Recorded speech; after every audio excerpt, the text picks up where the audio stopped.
ابھی دیکھو ایک میرے پاس ویڈیو آئی, کلپ آیا, کسی خاتون نے کہیں خودکشی کی ہے, شادی شدہ خاتون بچوں والی, وہ 5ویں بلڈنگ سے بچوں کو بھی پھینک دیا, خود بھی چھلانگ لگا دی. یہ ویڈیو وائرل ہوئی ہے.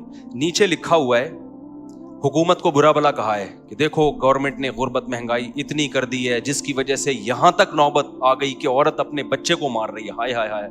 مجھے اتنا غصہ آیا جس نے ویڈیو بھیجی. میں نے کہا گورنمنٹ کو تو برا کہو, لیکن یہ موقع نہیں ہے اس عورت کو برا کہو. یہ اتنی بڑی کیسے ہو گئی, اس کو روٹی نہیں ملی ہے, اس کے بچے اتنے بڑے بڑے کیسے ہو گئے. ہوس ہے ہوس, لیبل غربت مہنگائی کا لگا دیا. ہر شخص کو چاہیے عیاشی, جب عیاشی نہیں مل رہی تو ڈپریشن میں جا رہا ہے, خودکشی کر رہا ہے. بھوک افلاس آج وہ نہیں ہے جو پہلے ہوا کرتی تھی, لیکن بھوک میں بھی لوگوں کے چہروں پہ خوشی کے آثار ہوتے تھے. مل جاتا اللہ کا شکر ادا کرتے, نہیں ملتا صبر کرتے, یار صبر کا ثواب لیں گے. اب کیا ہے, کمپٹیشن, تقابل. اس کے پاس لینڈ کروزر, میں رکشے میں گھوم رہا ہوں, اس کے پاس آئی فون, میرے پاس سستا موبائل. یہ جو تقابل ہے جس میں گورے نے ہمیں ڈالا ہے, انہوں نے دولت دولت دولت. گورا دنیا کو مسافر خانہ سمجھتا ہے. آپ کی یونیورسٹیوں میں جو پروفیسر پڑھا رہے ہیں وہ تو یورپ امریکہ سے پڑھ کے آتے ہیں, وہ دنیا کو مسافر خانہ تھوڑی سمجھتے ہیں. ہر وقت آپ کو پیسہ پیسہ پیسہ, معاشی ترقی. ہماری سیاسی تنظیمیں وہ بھی یہی بات کرتی ہیں, ملک میں معیشت معیشت. مذہب کو انہوں نے کیا کر دیا, اللہ کی رضا کو اپنی ڈکشنری سے نکال دیا. معیشت, ہر آدمی کے دماغ میں جو کھوپڑی میں جو جرثومہ گھسا ہوا ہے وہ کیا ہے کہ میں نے دولت کمانی ہے. میرا بھانجا پڑھتا ہے نا یونیورسٹی میں, بتاتا رہتا ہے کہ ہر لڑکا پیسہ کمانے کی بات کر رہا ہے, جس کے پاس پیسہ نہیں ہے وہ ڈپریشن میں جا رہا ہے, پاگل ہو رہا ہے. وہ نہیں آ رہی میرا خیال ہے بات سمجھ میں. ابے تو کما کے کیا کرے گا, تو جانا قبرستان, تو جا کے دیکھنا. تو ہمارے نبی نے پیسہ کمانے کی ترغیب بھی دی, لیکن ساتھ ساتھ قبرستان جانے کی بھی ترغیب دی ہے. آج ہمارے تاجر وہ حدیثوں تو لیتے ہیں جس میں ایماندار تاجر پیغمبروں کے ساتھ ہوگا, اور طاقتور مومن کمزور سے اللہ کو زیادہ محبوب ہے. طاقت میں مالی طاقت بھی ہے, جسمانی طاقت بھی. یہ ساری حدیثیں تو لے رہے ہیں, ہم بھی بتاتے رہتے ہیں حدیثیں, بھائی پیسہ کماؤ, ہم بھی کہتے ہیں. لیکن حدیث میں یہ بھی تو ہے کہ پابندی سے قبرستان جایا کرو. کیا کیا کرو, پابندی سے قبروں کو جا کے دیکھا کرو کہ تھوڑے دنوں میں لیٹنے والا ہوں میں یہاں پہ. اس سے پتا چلتا ہے اسلام جو پیسہ کمانے کی ترغیب دے رہا ہے عیاشی کے لیے نہیں دے رہا. مسلم قوم کو پاورفل بنانا ہے, طاقتور بنانا ہے مسافر خانہ ہی.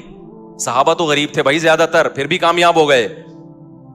ہوس کا مریض نہیں بنا رہا اسلام آپ کو. اسلام کہہ رہا ہے پیسہ کماؤ, دل میں جگہ نہیں دو. دل میں دنیا کیا ہے, مسافر خانہ. بار بار جو میں مثال دیتا ہوں, آپ بزنس کلاس میں جاؤ ٹرین میں, اچھا سفر گزرے گا آپ کا, لیکن اس بزنس کلاس سے دل تھوڑی لگاؤ میرے بھائی کہ یہ سیٹیں کتنی اچھی اور یہ ایئر کنڈیشن ہائے, میرا دل ہی نہیں چاہ رہا میں یہاں سے اتروں. جہاز میں جا رہے ہو, ایئر ہوسٹس پہ دل آ گیا آپ کا, یار میری والی تو ہے نہیں, یہ کتنی اچھی بٹن دباؤ, چائے پیش کر رہی ہے, شربت پیش کر رہی ہے, میں نہیں جا رہا, میں نہیں جا رہا. اگلا بولے گا بھائی تو پاگل ہے کیا, یہ مسافر خانہ ہے بھائی. تھوڑی دیر کے لیے تیرے پاس پیسہ زیادہ تھا تو چل جہاز میں آ گیا, ورنہ بس میں چلا جاتا. نہ بس سے دل لگانا ہے نہ جہاز سے. اور جہاز میں بیٹھا ہوا آدمی ان لوگوں پہ رش کر رہا ہے, ان کو جو بیچارے بس میں جا رہے ہیں, ٹرین میں جا رہے ہیں, ابے اکانومی کلاس میں جا رہے ہیں, ان کا دیکھو ناکام دنیا کے گھٹیا لوگ. تو عقل مند کیا کہے گا, بھائی منزل 24 گھنٹے کے بعد تو بھی وہیں پہنچے گا جہاں تو 1 گھنٹے میں جہاز میں پہنچ رہا ہے. منزل دونوں کی کیا ہے, سیم ہے. تو سفر پہ تھوڑی فخر کیا جاتا ہے. تو پیسہ پیسہ پیسے کی بکواس تو بہت ہو رہی ہے. یونیورسٹیوں میں جاؤ نا, ہمارے زمانے میں وہ ماحول تھا, اب تو اور آگے جا چکا ہے. ہر وقت پیسہ پیسہ پیسہ, ترقی ترقی ترقی ترقی. کوئی یونیورسٹی میں پروفیسر یہ نہیں بتا رہا کہ دنیا مسافر خانہ ہے, بیٹا اس سے دل مت لگاؤ. کوئی پڑھ لیا ٹھیک ہے, نہیں پڑھا تو بھی کوئی ٹینشن نہیں, ٹماٹر بیچے وہ, کچھ نہیں ہوتا بیٹا. یہ ٹماٹر بیچنے والے ناکام نہیں ہیں. اگر یہ ایمانداری سے بیچیں گے, یہ قیامت میں ان کے چہرے سفید ہوں گے, تمہارے کالے سیاہ ہوں گے. کوئی پروفیسر بتا رہا ہے یونیورسٹیوں میں, یہ باتیں تو بہت کی جاتی ہیں کہ یہ باتیں کوئی مولوی نہیں بتاتا. یہ بھی تو کہو یہ باتیں کوئی پروفیسر نہیں بتاتا. نہیں, یہ بات میرا خیال ہے علماء پہ تو طنز بہت ہوتا ہے. میں یہ بات بتا رہا ہوں, کوئی مولوی نہیں بتائے گا. لیکن کچھ اچھی باتیں ہیں جو پروفیسروں کو بھی بتانی چاہیے, لیکن کوئی پروفیسر نہیں بتاتا. خود پروفیسر ڈپریشن میں نفسیاتی ڈاکٹر خود ڈپریشن میں جا رہے ہیں، کیونکہ وہ کہہ رہے ہیں ہم نے نفسیات پڑھی تھی اتنی محنت سے کہ ہم لوگوں کو ڈپریشن سے نکالیں گے اور اس کے ہم پیسے لیں گے. لوگ ڈپریشن میں جا ہی نہیں رہے, ان کو اس بات کی ڈپریشن ہو رہی ہے, پیشنٹ ہی نہیں آ رہے, یا سارے ڈپریشن میں جا رہے ہیں لیکن وہ ادھر اس کو اس بات کی ڈپریشن ہو رہی ہے کہ پبلک ڈپریشن میں کیوں نہیں آ رہی ہے. یار نہیں بھی ہو رہی تو ہوگی نا اس بات کی اس کو, اگر بالفرض نہیں ہو رہی تو کسی ڈاکٹر کو اگر ڈپریشن کے مریض نہ ملے تو وہ تو اسی پہ ڈپریشن میں نے یار پڑھا ہوا سارا میرا برباد ہو گیا. میرے پاس آئے گا میں کہوں گا کوئی بات نہیں ٹماٹر بیچ یار, تو ٹھیلا لگا, تو نے نفسیات پڑھی ہے اور کوئی تجھے نفسیات کا پیشنٹ نہیں مل رہا, یا مل تو رہے ہیں لیکن وہ تو ان کا علاج نہیں کر پا رہا, وہ کہنے ہم پھر بھی ٹھیک نہیں ہو رہے, ہم نہیں آ رہے, یا تجھے تمہاری مرضی کی فیس نہیں دے رہا, تو تم یہ کام چھوڑ کے کیا لگاؤ, ٹماٹر بیچو. نفسیاتی ڈاکٹر کر لے گا, کہہ رہا ہے بھائی میں ڈپریشن سے مر جاؤں گا. ابے تو اس کا مطلب جب تو خود اپنے آپ کو ڈپریشن سے نہیں بچا سکتا تو دوسروں کو کہاں سے بچائے گا تو. اصل ڈپریشن سے بچانا یہ نہیں ہے کہ ٹماٹر والے کو لینڈ کروزر میں ڈال دو, پھر تو سارے ڈپریشن سے نکلیں گے. اصل تو یہ ہے کہ جس حال میں, کیونکہ خدا ہم سے اپنی مرضی کے مطابق معاملہ کرتا ہے, ہماری چاہتوں کے مطابق معاملہ. ہر ٹماٹر والا چاہتا ہے کہ میں لینڈ کروزر میں گھوموں, لیکن خدا کی مرضی ہوتی ہے تو گھما دیتا ہے, نہیں ہوتی تو نہیں گھماتا. تو نفسیاتی ڈاکٹر کا کام یہ نہیں ہے کہ جو غریب ہے اس کی ڈپریشن پیسے دے کے ختم کرے, اس کا کام یہ کہ غریب کو غربت ہی میں ڈپریشن سے بچائے. تو کوئی نفسیاتی ڈاکٹر سے پوچھ لے کہ حضرت اگر آپ غریب ہو گئے تو یہ فارمولا آپ پہ فٹ ہوگا, وہ کہے گا ہاں تو آپ کو ٹھیک ہے, آپ یہاں سے نکلو ٹماٹر بیچو, اب ٹماٹر بیچو. ٹھیک ہے, کوئی یہ صحیح نہیں ہے کہ کلینک بند کر کے وہ ٹماٹر بیچے, لیکن حالات ایسے آ سکتے ہیں کہ نہیں آ سکتے. آپ اس سے یہ کہیں کہ فرض کریں ڈاکٹر صاحب اگر آپ غریب ہو گئے اور سارا مال آپ سے چھن جائے, کلینک بند ہو جائے اور آپ کو ٹماٹر بیچنے پڑے, تو جس چیز کے ذریعے آپ سامنے والے کو موٹیویٹ کر رہے ہو وہ کہانیاں سنا کے آپ اپنی آپ کو موٹیویٹ کر سکتے ہو اس وقت, تو اس کا ضمیر کہے گا بالکل بھی نہیں. اس کا مطلب ان تلوں میں تیل بولو نہیں ہے. اسلام نے بتایا بھائی قبرستان جاؤ, ٹھیک ہے نا, بولو یار ٹماٹر بیچ کے بھی ادھر ہی آنا ہے, خزانے کما کے بھی ادھر ہی آنا ہے. اور کتنی پیاری مثال دی ہے قرآن میں, مجھے تو اتنا مزہ آتا ہے یار. ہم جب مولوی بنے نا تو ہمارے لیے, میں اس پہ اس لیے بھی زیادہ بولتا ہوں, ہمارے لیے یہی چیلنج تھے, تو ہمیں یہی چیزیں سمجھا دی حضرت نے ہمارے لیے. تو میں تو بالکل, ہمارے خاندان میں پہلے تو علماء گزرے ہیں, لیکن یہ جو نئی جنریشن ہے اس میں تو مولوی بننا ایک بہت بڑا عیب سمجھا جاتا ہے. اب میرے خاندان میں میرے کزن آرمی میں آفیسر ہیں, 2 کزن ہیں میرا خیال ابھی کرنل بن گئے ہوں گے, اور ڈاکٹر ہیں, انجینئر ہیں, اچھے, ہمارا ایجوکیٹڈ خاندان ہے, پڑھا لکھا خاندان ہے. مجھے خیال آیا مولوی بننے کا. جب میں مدرسے گیا تو سب سے بڑا سوال یہ ہے کوئی ڈگری کیا ہوگی آپ کے پاس, اس کی ویلیو کیا ہوگی, پیسہ کیا ہوگا, کماؤ گے کہاں سے, کھاؤ گے کہاں سے. سب سے بڑے سوالات ہی بڑے بڑے پہاڑ تھے سوالوں کے. تو ہمارے حضرت فرمایا دنیا کیا ہے بھائی, مسافر خانہ ہے, ٹھیک ہے نا. ہم نے اس وقت سے انجوائے کر رہے ہیں الحمدللہ, اور انجوائے کے نام پہ منہ بھی چڑھا رہے ہیں لوگوں کا, انجوائے کے نام پہ. ابھی کچھ دن پہلے میں کسی مولوی صاحب کے پاس بیٹھا ہوا تھا, انہوں نے کہا یار تم کیا کرتے ہو. میں نے کہا مجھے تو اللہ نے ایسے کھلایا ہے کہ میں آگے آگے بھاگ رہا ہوں, رزق میرے پیچھے پیچھے بھاگ رہے ہیں. مجھے تو اللہ نے ایسے کھلایا بھائی. ہم نے تو ابھی تک اللہ کا شکر ہے مولوی بنتے ہوئے بھی غربت نہیں دیکھی. آپ کہہ سکتے ہو شاید جب میں مولوی بن رہا تھا مدرسے میں 8 سال, تو کروڑوں روپے مجھے گھر سے جیب خرچی ملتی تھی. میں جب بتاتا ہوں نا اپنے پرانے حالات کہ میرے پاس اس کے پیسے بھی نہیں تھے, اس کے پیسے بھی نہیں تھے, اس کا مقصد یہ نہیں ہوتا کہ میں اس وقت اپنے آپ کو غریب سمجھتا تھا. الحمدللہ میں اس وقت بھی اپنے آپ کو دولت مند سمجھتا تھا کہ میری ضرورت اتنی بھی نہیں ہے, پھر بھی مجھے اللہ یہ ضرورت پوری کر رہا ہے. نہیں ہے یہ بات, میرا خیال ہے. ہم جب مدرسے میں گئے, دوپہر کھانا 11 بجے لگتا تھا وہاں پہ. میں سوچتا تھا کہ یار میرے تو یہ بھی اوقات نہیں تھی کہ مجھے دوپہر کھانا ملے. کھانا کیا کر رہا ہے, مل رہا ہے مجھے, اور مزہ بھی آ رہا ہے کھانے میں. تو اللہ نے میری یہ ضرورت, حالانکہ اس کھانے کے ہم پیسے بھی جمع کراتے تھے, میرے والد صاحب پیسے دیتے تھے اس کھانے کے. یار اللہ مجھے کھانا کھلا رہا ہے, حالانکہ میں جاب نہیں کر رہا, میں تو پڑھ رہا ہوں, پھر بھی مجھے تو ایک وقت کا کھانا. یہ سوچ سوچ کے خوش ہوتا تھا کہ میں 20 سال کا ہو گیا, 18 سال کا ہو گیا, اس وقت تو مجھے چاہیے تھا کہ میں اپنا خود کماؤں, لیکن میری ذمہ داری میرے ابا پورا کر رہا ہے بھائی. وہ کھانے کے پیسے جمع کرا رہا ہے اور ہم فری پھوکٹ میں کیا کر رہے ہیں, کھا رہے ہیں. اس پہ خوش ہوتا رہتا تھا میں. نہیں آئی میرا خیال ہے بات. آج کسی نوجوان کو روزگار نہ ملے, ابا پراٹھے بھی کھلا رہا ہوگا نا, کھمبے سے جا کے چپکے گا ہائے روزگار. ابے تو روزگار نہیں ہے, تیری بیسک ضرورت تو بہرحال پوری ہو رہی ہے نا. میری بیسک ضرورت تھی اس وقت کہ مجھے 2 ٹائم کا کھانا چاہیے تھا, اور 18 سال 20 سال میں بھوک بھی ٹائٹ لگتی ہے آدمی کو. مجھے 2 ٹائم کا کیا چاہیے تھا, کھانا. مجھے مدرسے میں وہ مل رہا تھا, میں اس پہ خوش ہوتا تھا, یار اللہ کا دیا بہت کچھ ہے یار. اور بھوک لگتی تھی, 11 بجے ہوتا تھا کھانا کیونکہ پھر قیلولہ ہوتا تھا, اور ایک عشاء سے 20 منٹ پہلے, آدھا گھنٹہ پہلے. ایسی بھوک میں تگڑ تگڑ بھاگتے تھے ہم کچن کی طرف نا. کبھی دال پکی ہوتی تھی, ایک دن دال تھا, ایک دن سبزی تھی, ایک دن ہفتے میں ایک دن گوشت تھا, کدو تھے, اور اللہ بھلا کرے کڑی پکتی تھی ایک دن منگل کے دن. اب تک جامع رشید میں منگل کو کڑی پکتی ہے. بھوک لگتی تھی, بڑا مزہ آتا تھا کھانے میں. حالانکہ گھر میں ہم اس سے زیادہ اچھے کھانے کھانے کے عادی تھے, لیکن پورا ہفتہ ہم مدرسے میں ہی رہتے تھے. ہمیں تو اس پہ خوشی, یار ہم کچھ کر نہیں رہے پھر بھی فری پھوکڑ کا کیا مل رہا ہے, ابا کے خرچے پہ کیا مل رہا ہے, کھانا. اور ابا کی محبت بھی پھوٹتی تھی دل میں. ایک ایک نوالے پہ ابا کو یاد کرتے تھے, یار یہ ابا ہے جو ہمیں کھلا رہا ہے. آج ابا خدا کی قسم بچوں کی تعلیم پہ لاکھوں روپے خرچ کر رہا ہے, اور بیٹا باپ کو باپ ماننے کے لیے تیار نہیں ہے, پھر بھی ناشکری کرتا ہے, ابا تو نے میرے لیے یہ کیا, تو نے میرے لیے کیا کیا. اس جو ابا نے ہمیں کھلایا نا 8 سال, ابا نہ دیتے تو مدرسہ اپنے خرچے پہ کھلاتا ہمیں, لیکن ہمارے ابا نے کہا بھائی میرے پاس ہے تو میں اپنے بیٹے کو اپنے خرچے پہ کھلاؤں گا. ویسے تو مدرسے میں طلباء کے لیے جو لوگ آتے ہیں پیسے دیتے ہیں تو طلباء اس پیسوں سے کھاتے ہیں, لیکن ابا نے بولا بھائی جب میرے پاس ہے تو میں کیوں, ہم اس پہ خوش ہو رہے ہیں, یار ابا ہمیں 2 ٹائم کا کیا کر رہے ہیں, ابا کے خرچے پہ ہم کھا رہے ہیں. اتنا اللہ کا شکر ہے, دل بڑا ہوتا تھا یار ابا کے. اور پھر میں نے سوچا یار اگر میری کمائی لگی تو ساری تنخواہ ابا کو دیا کروں گا میں.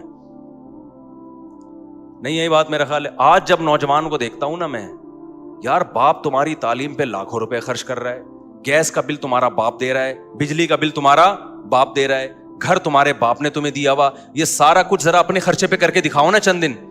پھر بھی باپ کے سامنے بدتمیزی, پھر بھی اس کا عیب نکالتے ہیں.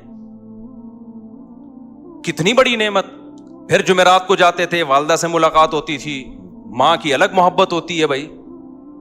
ہم تو اس میں یار اللہ نے اتنی نعمتیں, فیوچر کیا ہے, کچھ بھی نہیں ہے. لوگ پوچھتے تھے مستقبل, ہم نے کہا مستقبل کیا, میں تو حال دیکھنا ہے بھائی. کھا رہے ہیں منڈ کے, دوپہر بھی منڈ کے پھوڑتے ہیں. اس کے بعد پھر کیا ہوتا تھا, رات کے وقت ہم پھر مطالعہ کرتے تھے نا, اسٹڈی کرتے تھے. رات کو پھر ہمیں نیند آنا شروع ہوتی تھی ٹائٹ والی. میرے پاس سونے کی کوئی اتنا سا بستر تھا, 1 فٹ کا چوڑائی اس کی, وہ بستر میں بچھاتا تھا رات کو مسجد کے فرش پہ. ایک چھوٹا سا تکیہ رکھا ہوا تھا, ایسا سوتے تھے گھوڑے بیچ کے, اتنی مزے کی نیند آتی تھی. فیوچر کا نہیں پتا کہ ہمیں کہیں جاب لگے گی کہ نہیں لگے گی, ہمارے سرٹیفکیٹ ہمارے کس کام کا, کل ہماری شادی بھی ہوگی کہ نہیں ہوگی, کوئی رشتہ بھی دے گا کہ نہیں دے گا. ابے فیوچر کس کے ہاتھ میں ہے بھائی, کیونکہ جن لوگوں نے محنت کی ہے ان کے حشر دیکھو جا کے. یہ تو تقدیر پر ہے, تقدیر میں جو لکھا ہوگا وہ مل کے رہے گا. شادیاں لکھی ہوں گی تو 4 شادیاں ہو کے رہیں گی, نہیں لکھی ہوں گی تو کنوارے ہی گھومتے رہو گے. پیسہ لکھا ہوگا تو آئے گا, نہیں ہوگا تو ہم نے وہ کام کرنا ہے جس میں اللہ کی رضا ہو. تو ہم نے کہا یار ہم نے اپنے آپ کو دین کی خدمت کے لیے وقف کر دیا, کوئی بات نہیں, انجوائے کرو لائف کو, کیا کرو. اچھا دوسرے سڑ رہے ہوتے تھے, ہمیں خوش دیکھ کے نا دوسرے سڑتے تھے کہ بھائی ڈھیلا ہے نہیں, ان کی جیب میں جب بھی ہاتھ ڈالو خالی جیب نکلتی ہے. وہ کما بھی رہے ہیں ڈپریشن میں, فیوچر کی فکر, میں باہر جاؤں گا, میرا ویزا نہیں. ہمارے ایک ریلیٹو تھے, ان کا ایک دوست امریکہ چلا گیا, ان کو نہیں ویزا ملا امریکہ کا. وہ ایسی ڈپریشن میں یار, اپنے جو دوست کو بٹھا کے آیا نا جہاز میں, ہمارے سامنے بتا رہے ہیں یار میں تو بس بھائی یار میرے تو خودکشی کا دل کر رہا ہے. یہ جو قرآن کی آیت ہے نا, فمن زحزح عن النار وادخل الجنۃ فقد فاز, جس کو اللہ نے جہنم سے بچا لیا, جنت میں داخل کیا, وہ کامیاب. تو اس آیت کا وہ ایسا لگ رہا تھا ان کو جو امریکہ چلا گیا اور پاکستان سے بھاگ گیا وہ کامیاب, جو یہاں رہ گیا وہ ناکام. اس پہ ابے یار ابے بھائی, ان کو 3 دن تک ڈپریشن میں نیند نہیں آ رہی. ہمیں کیوں نیند آ رہی, ہم نے امریکہ کا بھی سوچا ہی نہیں تھا. ہم نے سوچا یہ تھا بھائی ہمیں بھوک نہیں برداشت ہوتی, کھانا مل جائے ہمیں, ٹھیک ہے نا, یہ لائف. تو نیند اتنی اچھی آتی تھی, ایسے پڑے میں ایسا مزہ آتا تھا نا. اتنے سے بستر پہ ایک ہی کروٹ پہ سوتا تھا میں, ایک ہی کروٹ پہ, زیادہ زیادہ یوں کر کے, یعنی اس میں ایسا نہیں ہوتا کہ چوڑے ہو کے لیٹ جاؤ, وہ مزہ. اور گدے پہ نہیں سویا میں کبھی, کیونکہ گدا تھا ہی نہیں وہاں. ہمارے مدرسے میں گدا ودا نہیں تھا, تو میں نے چادر ڈال کے سوتا تھا فرش پہ. وہ عادت مجھے اب تک پڑی ہوئی ہے.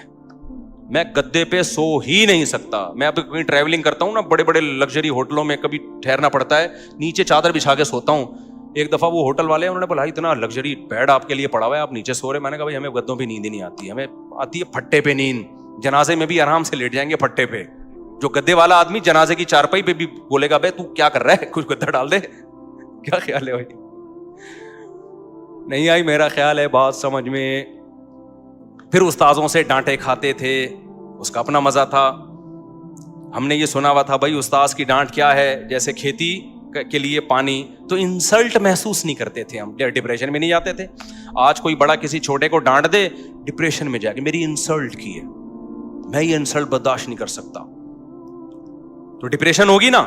ہم نے سنا تھا بھائی بڑے اگر ڈانٹتے ہیں تو یہ آپ کی آخرت کی ترقی کے لیے بہتر ہے. ایسے ایسی ڈانٹیں کھائیں استاذوں نے, کہا تم یہ ہو تم یہ ہو. ہم نے کہا جی حضرت ہم تو ہیں ایسے, ٹھیک ہے نا. کوشش کرتے تھے کبھی زبان نہ چلے.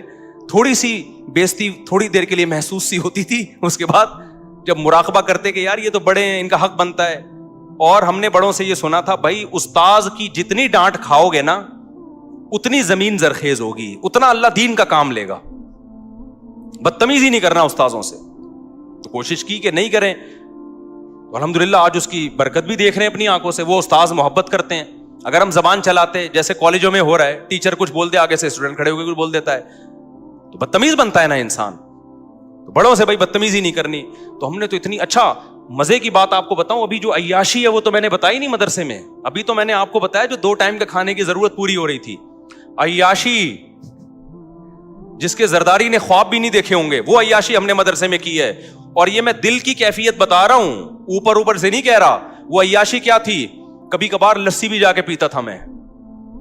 جیب خرچی ملتی تھی ابا کی طرف سے بھی, بھائی بھی الگ سے دیتے تھے, تو میرے پاس اضافی جیب خرچیاں 2 بھائی میرے دیتے تھے اور ایک ابا, تو 3 جیب خرچیاں میرے پاس الگ سے آ گئی تھی. اس سے میں کیا کرتا تھا, کبھی لسی پی رہا ہوں, کبھی سٹے سے مراد چائے, ہم اس کو سٹا کہتے تھے پیار سے, چائے پی رہا ہوں. پھر ہمارا دل کرتا تھا یار یہ مدرسے کا کھانا, اب سبزی کھا کھا کے ہم تھک گئے, جا کے ہوٹل کا قیمہ کھانا چاہیے. ایک بڑا زبردست ہوٹل تھا, وہ وہیں چند دوست مل کے اس سے قیمہ بنواتے تھے ہم. ایسا مزے کا قیمہ لگتا تھا یار وہ ہمیں. پھر کیا ہوتا تھا, پھر تھوڑے سے غیر قانونی کام بھی کرتا تھا میں مدرسے میں. سب بچے کرتے ہیں تھوڑے تھوڑے تو چلتا ہے نا. وہ یہ تھا کہ ہمیں اجازت نہیں تھی کہ 4 بجے مدرسے سے باہر جانے کی, کیونکہ عصر تک پڑھائی کا ٹائم تھا. اس میں ہم یہ کرتے تھے کہ چھپڑ میں نکل کے نا چرسیوں کے ہوٹل میں چائے پی کے آتے تھے. ہوٹل بہت گندا تھا, وہاں بھی پابندی تھی, یہ گندے غلیظ ہوٹل میں نہیں جانا آپ لوگوں نے. اب اچھا ہوٹل دور بھی ہے اور وہ عصر کے بعد جائیں گے, عصر تک کا انتظار کون کرے گا. چھپڑ میں چپکے سے نکلے پتلی گلی سے, استاذوں سے نظر بچا کے, اور خوف کے ساتھ وہاں بیٹھ کے چرسیوں کے ساتھ کپ دھلوا کے چائے پی رہے ہیں. غیر قانونی کام, اور چھپڑ میں آ رہے ہیں. اس کا اپنا مزہ تھا خدا کی قسم, کیونکہ جب آدمی غلط طریقے سے, چائے ویسی کون سی اچھی چیز ہے, غلط طریقے سے چائے پیتا ہے نا, اس کو جرم کا احساس ہو. اس چائے کا مزہ آج تک ہمیں اب تک نہیں آیا, کیونکہ احساس ہوتا تھا غلط کر رہے ہیں. تو یہ بھی ایک مزہ ہے بھائی. چھپڑ میں چپ کے آ کے بیٹھ گئے ایسے گھنڈے بن کے, جیسے پتہ نہیں مطالعہ کر کے نا تھک گئے بہت زیادہ. چھوٹی سی, اس سے زیادہ نہیں شرارت کی ہم نے الحمدللہ مدرسے میں. تو اس کو ہم سمجھتے تھے کیا ہے عیاشی.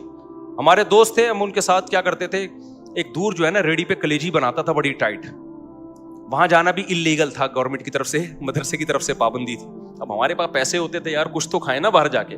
تو ہم کیا کرتے تھے, چھپڑ میں نکل کے ایسے منہ پہ رومال ڈال کے وہ کلیجی والے سے ریڑی میں کلیجی بنوائی, چھپڑ میں بیٹھ کے کھایا اس کو. بڑی مزے کی بناتا تھا وہ, ایسا مزہ آتا تھا. آپ کہہ سکتے ہو مفتی صاحب غریب خاندان کے ہو گئے آپ بہت زیادہ, اس لیے آپ کو کلیجی کھانے میں مزہ آ رہا ہے. میں نے اپنے خاندان کا انٹروڈکشن آپ کو پہلے کروا دیا. اس کا خاندان سے تعلق نہیں تھا, ہمارے گھر میں سب کچھ تھا کھانے پینے کو. 200 گز کا بڑا گھر تھا ہمارے ابا کا, اور خاندان کا بھی میں نے انٹروڈکشن کروا دیا. اصل میں جو مفتی رشید احمد صاحب ہمارے شیخ تھے نا, انہوں نے بتایا تھے دنیا کیا ہے, مسافر خانہ. لہذا ہمیں اس میں ریڑی کی کلیجی بھی بڑی مزے کی لگ رہی تھی, اور دکان کی لسی کا ہمیں مزہ آ رہا تھا, اور چرسیوں کی چائے کا ہمیں. اچھا اس ہوٹل میں بڑے مزے تھے. چرسی نا ہیروئن چی تھے, چرسی نہیں, بیٹھے نا جھوم رہے ہوتے تھے. انہیں دیکھ کے ہماری تھوڑی بہت جو پڑھائی کی ٹینشن ہے وہ ختم ہوتی تھی. یہ جو میں بیانات میں اتنا ہیروئنچیوں کا, چرسیوں کا تذکرہ کرتا ہوں نا, کیونکہ میں نے اس ہوٹل میں بہت دفعہ ہیروئنچیوں کے ساتھ بیٹھا ہوں. اللہ کا شکر ہے لگایا نہیں ہم نے کبھی. ہم باہر جا کے پہلے اپنے کپ دھلواتے تھے کہ ابے ایسا نہ ہو کہ تو وہ تو مجبوری تھی نا, دور جانے کی اجازت نہیں تھی ہمیں. اجازت تھی لیکن ٹائم پہ, ہم تو غیر قانونی ٹائم پہ جا رہے تھے. تو وہاں ہیروئنچیوں کو ہم دیکھتے تھے, کوئی ادھر گر رہا ہے, کوئی ادھر گر رہا ہے, ایسی ایسی باتیں پھینک رہے ہیں یار, اس کو انجوائے کرتا ہے آدمی. خدا کی قسم فیوچر کا کچھ پتا نہیں تھا. یہ بھی نہیں پتا تھا کسی مدرسے میں بھی ملازمت ملے گی کہ نہیں ملے گی. کیوں؟ ہمارے حضرت نے بتا دیا دنیا کیا ہے, مسافر خانہ. اور پھر جو حضرت کہہ رہے تھے ہم اپنی آنکھوں سے دیکھ بھی رہے تھے. حضرت کے پاس نوٹوں کی گڈیاں آتی اتنی بڑی بڑی, زمینوں سے پیداوار آتی. حضرت فرماتے ساری صدقہ. ساری کیا ہے؟ صدقہ. حضرت فرماتے تھے میں ریا اس لیے کر رہا ہوں آپ لوگوں کی تربیت کے لیے, یہ کام میں چھپا کے بھی کر سکتا ہوں. تو حضرت نے کہ اپنا ذاتی گھر بھی نہیں بنایا, پھر آخر عمر میں اپنی اہلیہ کے لیے ایک فلیٹ خریدا تھا. اور حضرت کیا کرتے تھے, جو آ رہا ہے مال صرف اپنا مہینے کا جو خرچہ ہے نا وہ حضرت بچاتے تھے. گیس کا بل, بجلی کا بل, اور کھانا بڑا ٹائٹ ہوتا تھا حضرت کا. ناشتے میں سیب, ہاف بوائل انڈے, اور پھر دوپہر کا کھانا, رات کا کھانا, وہ بڑا لگژری, لباس لگژری. لیکن حد ہوتی ہے نا ایک چیز, ہر چیز کا جو منتھلی خرچہ ہے وہ رکھا. باقی حضرت کہتے ہیں میں گنتا نہیں کہ لاکھ روپے ہیں, کروڑ روپے ہیں, ارب روپے ہیں, سارے کیا فی سبیل اللہ. مسافر خانہ ہے بھائی, نکالو. نہیں ہے ہمارے خیال بات سمجھ میں. کھایا اچھا کیونکہ مسافر خانہ ہے, تو اگر بزنس کلاس میں چلے جاؤ تو اچھی بات ہے نا, کیا خیال ہے. لیکن دل نہیں لگایا. بزنس کلاس میں آپ کو چیزیں مل رہی ہیں, آپ نے جیبوں میں ڈالنا شروع کر دی کہ میں منزل پہ لے گیا. ابے بھائی یہیں کھاؤ پیو, ہلکے پھلکے ہو کے منزل پہ چلے جاؤ. سمجھ. تو ہم دیکھ بھی رہے تھے حضرت کو کہ جو کہہ رہے ہیں مسافر خانہ ہے تو سمجھ بھی رہے ہیں. اور جس دن حضرت کا انتقال ہوا, مدرسے کے گھر سے حضرت کا جنازہ اٹھائے. حضرت کا اپنا ذاتی گھر نہیں تھا. ہم نے کہا حضرت اچھے رہ گئے کہ جتنا آیا صرف ضرورت کا رکھا, اور اتنا رکھا جس سے لائف اچھی گزر سکے. حضرت کے گھر میں ایئر کنڈیشن بھی تھا, حضرت کے گھر میں مہنگے مہنگے عطر تھے, وہ سب حضرت کے پیسوں کے خریدے. بہت سے ہدیے بھی آتے تھے, اور حضرت کا لباس بہت اچھا, پگڑی بہت اچھی, اور ہر چیز بہت اسٹینڈرڈ. گاڑی ایسی خاندانی کہ آپ کی سوچ ہوگی. وہ میں بتاتا ہوں نا, کویت کے شہزادے سے گاڑی خریدی تھی. ہر چیز اچھی, بچانا نہیں ہے کیونکہ مسافر خانہ ہے. نہیں ہے بات. تو جو آ رہا ہے نکال رہے ہیں, جو آ رہا ہے کیا کر رہے ہیں, نکال رہے ہیں. تو جب حضرت کا انتقال ہوا ہم نے کہا بھائی یہ خوش قسمت ہے. کیا خیال ہے؟ اب واقعی پتہ چل گیا یہ کیا تھا, مسافر خانہ. ہم نے جنازہ اٹھایا, وہیں ہم نے جنازہ پڑھایا, ہم نے خود اپنے ہاتھوں سے دفنایا, اور ہمیں یقین ہو گیا بھائی واقعی یہ کیا ہے. بولو مسافر خانہ ہی. اچھے رہ گئے جو آخرت کے لیے بھیج دیا. نبی صلی اللہ علیہ وسلم گھر تشریف لائے نا, حضرت عائشہ سے پوچھا کہ کچھ کھانے کو ہے. فرمایا کہ کچھ ہدیے میں کچھ گوشت آیا تھا, کوئی سیری وغیرہ آئی تھی, تو یہ رہ گیا ہے, یہ باقی ہے, باقی سارا میں نے صدقہ کر دیا. یار غربت کتنی تھی, اس میں صدقے ہو رہے ہیں. اور آج جو کھمبوں سے لٹک رہا ہے نا بے روزگاری میں, خدا کی قسم وہ اس غربت کا تصور نہیں کر سکتا جس غربت میں صحابہ رہے ہیں. اچھا اس زمانے میں جب میں پہلی حدیث مکمل کر دوں, نبی نے فرمایا کہ عائشہ گھر میں کچھ ہے, انہوں نے فرمایا یا رسول اللہ یہ تھوڑا باقی رہ گیا, باقی صدقہ. آپ نے فرمایا جو صدقہ کیا وہ باقی رہ گیا, یہ ختم ہو جائے گا. اصل باقی وہ رہ گیا جو کیا کر دیا ہے, صدقہ. مسئلہ سارا یہ ہے کہ نہ نفسیاتی ڈاکٹر دنیا کو مسافر خانہ سمجھنے کے لیے تیار ہے, گورا تو ویسے ہی نہیں سمجھتا, نہ ہم سمجھنے کے لیے تیار ہیں. تو ڈپریشن تو میرے بھائی ہوگی. نسوا اللہ فانساہم انفسہم. اللہ کہتا ہے جو اللہ کو بھولے گا نا, میں سب سے پہلے اسے اپنا آپ بھلاؤں گا. وہ اپنے فائدے کی چیزیں بھول جائے گا, ہوس میں دولت کے پیچھے بھاگے گا وہ پاگلوں کی طرح, اور اس سے ریلیشن کیا ہوں گے, ختم. جب آپ گھسیٹنے کی فکر کرتے ہو اس سے محبتیں ٹوٹتی ہیں, جب دیتے ہو تو محبتیں بڑھتی ہیں. حاتم تائی کا نام لوگ محبت سے لیتے ہیں نا, دیتا تھا, لیتا تھوڑی تھا لوگوں سے. ہمارے نبی کے ہاتھ پہ کتنے عرب کے بڑے بڑے سردار اس بیس پہ مسلمان ہوئے کہ ہم نے ان کو ایسا سخی دیکھا اتنی غربت میں, یہ واقعی اللہ کے نبی ہیں, یہ دنیا کو واقعی مسافر خانہ سمجھتے ہیں. تو وہ کیا بات کر رہا تھا, ایک دم ذہن سے نکل گئی. ہاں تو میں عرض کر رہا تھا کہ پتہ نہیں ایک بات دماغ میں آئی تھی, واقعہ آیا تھا, وہ دماغ سے ہی نکل گیا. تو یہ جو بے روزگاری میں خودکشیاں ہو رہی ہیں, بے روزگاری نہیں ہے, یہ عیاشی کے شوقین ہیں. ہاں میں یہ بتا رہا تھا کہ جب ہم ایسی ہمارے حالات تھے نا کہ مدرسے میں ایک دن ٹائم پہ دال کھا رہے ہیں, رات کو کڑی کھا رہے ہیں, ٹھیک ہے, وہ بڑی مزے کی کڑی ابھی بھی ہوتی ہے, بڑی ٹائٹ کڑی ہوتی ہے. تو اس وقت مالدار لوگ مجھ سے آ کے پوچھتے تھے کہ حضرت پیسوں کی بڑی ٹینشن ہے, ڈپریشن میں جا رہا ہوں, بے روزگاری ہے. میں ان سے پوچھتا تھا کہ آپ کتنا کما لیتے ہو مہینے کا؟ اتنا کماتا ہوں. میں نے کہا جس سے ٹینشن کا علاج لینے کے لیے آئے ہو نا, وہ اس کا خواب میں بھی تصور نہیں کر سکتا. ایک دفعہ کیا ہوا, جو سبزی والا نہیں میرے پیسے لے کے بھاگ گیا تھا, میرے والد صاحب کی ساری وراثت میں نے 3-4 لوگوں کو پیسے دیے, کوئی داڑھی والا, کوئی نمازی, کوئی محراب. جب میرے والد صاحب سے مجھے وراثت ملی, اچھی خاصی ہم بیٹھے بیٹھے مالدار بن گئے. ہمارے ابا نے بنائی بھی ہمارے لیے تھی اسپیشل, کہ میرے بچوں کا میرے بعد کیا ہوگا. نیک باپ یہ سوچتا ہے نا, خدا کی قسم ماں باپ سے بڑا نا کسی کا کسی پر احسان نہیں ہے. اتنا مقدس رشتہ ہے کہ باپ اور ماں جو ہے نا وہ اپنے آپ کو کھلا کے اولاد کے لیے فکر کرتے ہیں, اور آج یہ اولاد ماں باپ کی قدر نہیں کرتی. مجھے جب پتہ چلتا ہے نا فلاں نے اپنے باپ کے سامنے زبان چلائی یا ماں کے سامنے زبان چلائی, مجھے بہت افسوس ہوتا ہے. اپنی بیوی کو دیکھا کرو یار, ان بچوں کو کیسے پالتی ہے وہ. چھوٹا بچہ 1 سیکنڈ کے لیے ماں کی جدائی برداشت نہیں کرتا.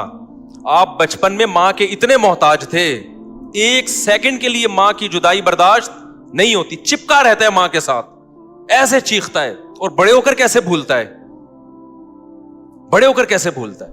ایک کیس آیا میرے پاس, ایک خاتون نے کہا کہ میرا شوہر نا 2-2.5 مہینے کے لیے اپنی ماں کو میرے گھر لے آتا ہے, یہ 4 مہینے کے لیے. مجھے بڑی تکلیف ہوتی ہے.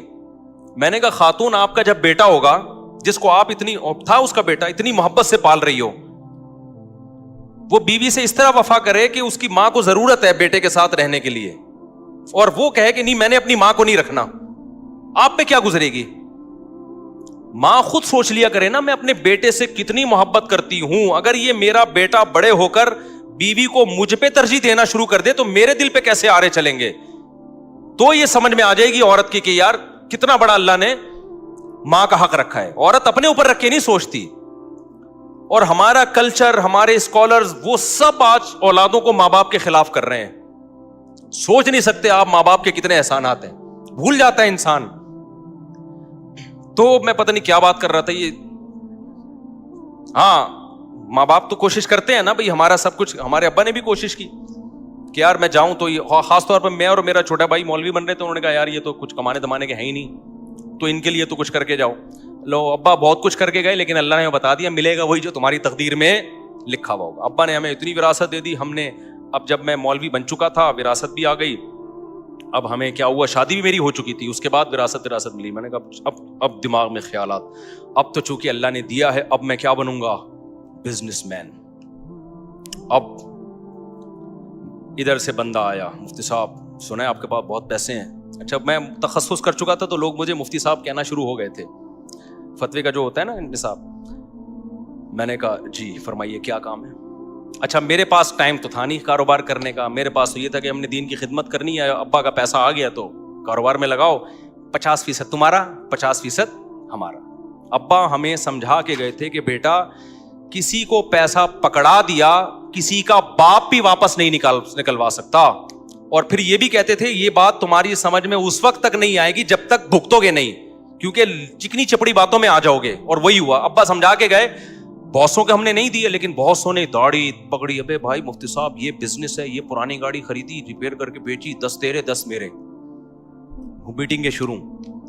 الحمدللہ اللہ کا بڑا فضل ہوا. ایک دن آیا کہ بس میں اس پہ خوش تھا کہ جو ڈبہ ہے نا اس میں آٹا رکھا ہوا ہے, صبح پراٹھے کے پیسے الحمدللہ ہیں, اور ایسا دیوالیہ ہوا ہے نا, اور سارے نیک لوگوں نے.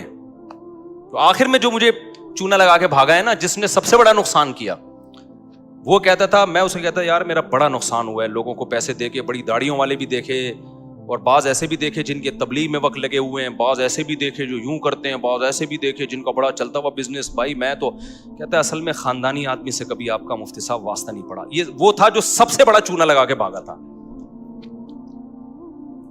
یہ وہ تھا جس نے ایسی ڈس دی کہ اس کے بعد کاروبار گیا ختم, بالکل ہی زیرو پہ. تو یہ کہتا تھا اصل میں ایکچولی مفتی صاحب مسئلہ یہ ہے کہ آپ کو خاندانی آدمی کبھی ملا نہیں ہے, پھر اس نے واقعات کے 28 لاکھ میرے پاس تھے، میں نے پہنچا دیا، وہ پتہ نہیں کہاں سے فون. تو بالآخر ہم نے دینا شروع کیا، اس نے کما کے دینا شروع کیا. میں تھوڑے دنوں میں 2 مہینے میں مالدار ہو گیا. اچھا، اور مجھے یقین آ گیا اب لوگ آ رہے ہیں مفتی صاحب تھوڑا ہمارا پیسہ بھی لگوا دو، اتنا زبردست بندہ ہے یار یہ. جاؤ ایسے تھوڑی، سمجھ رہے ہو؟ میں کہا ایسے تھوڑی بھائی، ہمارا ریلیشن ہے، ہمارا کیا ہوگا اس میں.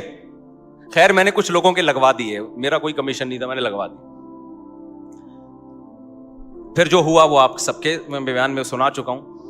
اچھا پیسہ اتنا لا کے دے رہا تھا کہ میری سمجھ میں نہیں آ رہا کہ میں گاڑی کرولا کا نیا ماڈل لوں یا شیراٹ کا پرانا ماڈل لوں. میں اس چکر میں گاڑی اور الحمدللہ نہیں لی، ورنہ بیڑا ہی غرق ہو جاتا. سمجھ رہے ہو کہ نہیں سمجھ رہے؟ اب ہوا یہ ہے کہ وہ صاحب جتنا دیا تھا نا اتنا واپس لے کے غائب. وہ دن آج کا دن اس اسٹیمپ پیپر پہ اس کے انگوٹھے لگے ہوئے تھے بہت سارے، کیونکہ جب ہم پیسے دیتے تھے میں کہتا بھائی شریعت میں حکم میں لکھو بھی. اس نے کہا لکھ لو. میں نے کہا شناختی کارڈ. اس نے کہا یہ شناختی کارڈ. میں نے کہا انگوٹھا بھی لگاؤ. انگوٹھا بھی لگا دیا. تو 3-4 سال تک میں وہ انگوٹھے لے کے گھومتا رہا ہوں. کچھ بھی نہیں ملتا بھائی ان انگوٹھوں سے، شناختی کارڈ سے، اسٹیمپ پیپر سے. سمجھ رہے ہو؟ بندہ مل بھی جائے تو کچھ نہیں کر سکتے آپ یہی کرو گے، پولیس کو بتاؤ گے، پولیس کیس چلے گا کہ کچھ بھی نہیں ہوتا. پاکستان میں تو سوال ہی پیدا نہیں ہوتا. یا بدماشوں سے چترول لگواؤ گے آپ، پھر بھی نہیں نکلے گا. آدھا بدماش لے جائیں گے کہ ہم نے جو نکلوایا ہے تو ہمارا بھی تو کمیشن بنتا ہے. تو کچھ بھی نہیں. جب پیسے دیے تو اسی دن سے انا للہ و انا الیہ راجعون پڑھ لیا کرو. اچھا میں جو اصل واقعہ بتا رہا تھا کہ میں بالکل زیرو پہ آ گیا اور میرے 2 گھر بھی تھے. تو مجھے چند سیکنڈ کی ٹینشن ہوئی ہے، چند سیکنڈ. جب میں گیا نا میں نے دیکھا بندہ تو تالا لگا کے بھاگ گیا. ایک دم ایک تھوڑا سا دھچکا لگا. اس کے بعد اللہ کا شکر ہے وہ دن آج کا دن مجھے دوبارہ ٹینشن نہیں ہوئی. کیوں؟ ہم نے کہا یہ تو غریبی میں ملے تھے بھائی وراثت کے، ٹھیک ہے نا. گھر گیا، مجھے وہ دن یاد ہے 10 بجے. گھر والوں کو بھی میں نے بتایا نہیں تھا کہ سارا پیسہ غائب ہو گیا. گھر کچھ بھی نہیں بتایا میں نے. وہ بیان سے ہی گھر والوں کو شاید پتا چلا ہوگا. جب میں گھر آیا تو بچے میرے سو رہے تھے، پنکھا چل رہا تھا. کچن میں گیا، آٹا ہے، دال ہے، راشن ہے، گھر کا ناشتے کے پیسے بھی ہیں، دوپہر کھانے کے بھی ہیں، رات کھانے کے بھی ہیں. میں نے کہا یار اللہ نے اتنا دیا ہے کہ ابھی بھی فل عیاشی والی زندگی گزر رہی ہے الحمدللہ. مجھے ٹینشن نہیں ہوئی. تو میرے دوست مجھے کہتے تھے یار آپ کو تو برین ہیمریج سے مر جانا چاہیے تھا. میں کہہ رہا کس بات پہ مرتا ہے یار، یہ اللہ نے میری ضرورت سے ابھی بھی مجھے. میں نے کہا تیری کتنی ہے؟ اس نے کہا 1. میں نے کہا میری کتنی ہے؟ 2. میں نے کہا ٹینشن تو تجھے مرنا چاہیے. باتیں کر رہے ہیں ہمارے سامنے، 1 لے کے گھوم رہا ہے اور ہمارے سامنے شو مار رہا ہے. سمجھ رہے ہو بات کو؟ میں گلگت گیا نا، میری تیسری شادی کے لیے رشتہ تھا، انہوں نے انکار کر دیا لڑکی والوں نے. تو وہ ان کو مجھ پہ ترس آنے لگا. میں نے کہا ترس کھانے کی ضرورت نہیں، ابھی بھی 2 ہیں تمہاری، ابھی ترس ہم تم پہ کھائیں گے. تو مجھے ذرا بھی الحمدللہ ٹینشن نہیں. اس دن سے آج تک کوئی ٹینشن نہیں، کیونکہ مجھے کھانے کو مل رہا ہے بھائی. فیوچر ہم نے پلاننگ کی نہیں ہے ٹوٹ پٹانگ قسم کی کہ ہمیں یہ چاہیے ہمیں وہ چاہیے. بھائی ہمیں بچوں کے لیے نان نفقہ چاہیے، گھر والوں کو کھلانے کے پیسے چاہیے. عیاشی کسی بھی بیگم کو چاہیے تو بھائی ہمارے پاس جو ہے ہم اسی حساب سے آپ کو کھلائیں گے. نہیں ہے تو پھر آپ ٹھیک ہے بھائی پھر جاؤ. جیسے نبی نے فرمایا تھا نا اپنی ازواج سے کہ ہمارے ساتھ رہنا ہے تو اسی اسٹائل میں رہنا ہے، نہیں ہے تو ہم چوری تھوڑی کریں گے، اب جا کے ڈپریشن میں تھوڑی جائیں گے. تو اللہ کا شکر ہے ہمارے گھر والے بھی رہتے رہے. ان دنوں میں ایک بندہ آیا اور اس نے مجھے کہا کہ مفتی صاحب، یہ 2006 یا 7 کی بات ہے، مفتی صاحب میرے 80 لاکھ روپے کا لاکر سے کوئی بندہ لے گیا ہے. 80 لاکھ روپے، اور میں 1 ہفتے سے ٹینشن میں سویا نہیں ہوں. میں نے کہا بچے کتنے ہیں آپ کے پاس؟ کہہ رہے ہیں وہ تو بینکوں میں پڑے ہوئے ہیں، پتہ نہیں 80 کروڑ ہوں گے، کتنے ہوں گے. میں نے کہا اللہ کے بندے، میرا جو بندہ پیسے لے کر گیا ہے نا، میں 0 روپے بچے ہیں میرے پاس. کتنے بچے ہیں؟ 0. 1 روپیہ نہیں ہے.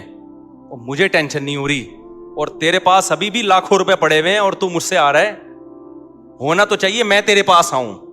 صحیح ہے نا کہ بھائی میرے پاس ایک بھی نہیں. تو میں نے کہا یہ پیسوں کا مسئلہ نہیں ہے، یہ اوپر کی سیٹنگ کیا ہے، آؤٹ ہوئی بھی ہے. تو میرے بھائی اگر اسلام پہ آ جاؤ، میں تو کوئی شو مارنے کے لیے باتیں نہیں کر رہا. اللہ کی نظر انسان سے ہٹ جائے 2 ٹکے کی ویلیو نہیں رہتی اس کی. بعض چیزیں بتانی پڑتی ہیں کہ ہم نے جو بڑوں سے سیکھا ہے پارسل کرنا پڑتا ہے تاکہ آپ لوگوں کو فائدہ ہو. اور یہ جو خودکشی کے واقعات ہو رہے ہیں نا بے روزگاری میں، اس میں حکومت کو تو ویسے ہی برا بلا غریبی میں وہ تو ان خودکشی کے حالات دیکھ کے نہیں کہا کرو کہ اصل میں گورنمنٹ ایسا کر رہی ہے جس سے لوگ خودکشی ہو رہی ہے. گورنمنٹ جتنی بھی کرپٹ ہو, ٹھیک ہے بولو گورنمنٹ کو برا بھلا تاکہ ان کو تھوڑی سی, ان کو بھی تھوڑا تنبیہ ہو, لیکن خودکشی کے حالات میں خودکشی کرنے والے پہ کبھی ترس نہ کھایا کرو. یہ بولا کرو یہ دنیا کا غلام تھا, دنیا مردار. نبی نے فرمایا اللہ کی نظر میں اس دنیا کی حیثیت مچھر کے پر کے برابر نہیں ہے. اللہ کے نبی نے ایک دفعہ کچرے کے ڈھیر سے گزرے, بکری کا مرا ہوا بچہ پڑا تھا. آپ نے فرمایا بتاؤ اس بچے کو کون اتنے درہم میں خریدے گا؟ صحابہ نے کہا یا رسول اللہ مردار ہے کون خریدے گا؟ آپ نے فرمایا اللہ کی نظر میں دنیا کی ویلیو اس سے بھی کم ہے.